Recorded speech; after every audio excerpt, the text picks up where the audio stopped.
My name is Matt Qvortrup. I am Professor of Political Science at Coventry University, and before that I was a constitutional lawyer. I have been an envoy for the US government in Sudan, and I've also been a broadcast journalist.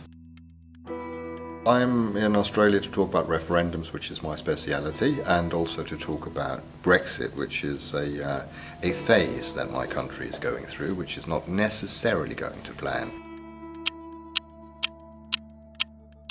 And I think in Britain, even if a lot of people were upset about the result, they still, certainly in the political class and the legal class, accepted the result was the result, and it was a relatively fair reflection of the people. So it's this sort of interface between law and public opinion, and for the law to be accepted, it also has to chime, if you like, with public opinion, and you can do that, and I think we did that in the United Kingdom by the so-called Political Parties Elections and Referendum Act. I think one of the things that where it points in a good direction, Australia, is in Australia you have rules, you have a constitution. We in the United Kingdom, just like New Zealand by the way, do not have a written constitution, and therefore there is no sort of practical way of doing it necessarily. So we don't quite have a roadmap, and there are no sort of barriers to what politicians can do.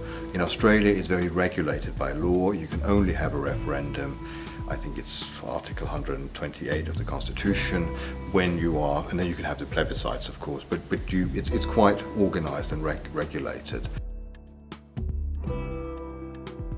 Well, this book is motivated by two reasons really. The first reason is that there are very few people who've written about the law of referendums, and that is important in international law when countries seek to become independent. I mean, when do they have a right to become independent? When do they have a right to have a referendum on independence? That's, I think, is an important issue. Then it also deals with how you can have referendums in a system where you have what we call consociational government, which is sort of government by consensus. So it looks comparatively at that, and how in this day and age, although you have to respect the rule of law and the rules are the rules, you also have to make sure that people are actually happy about that.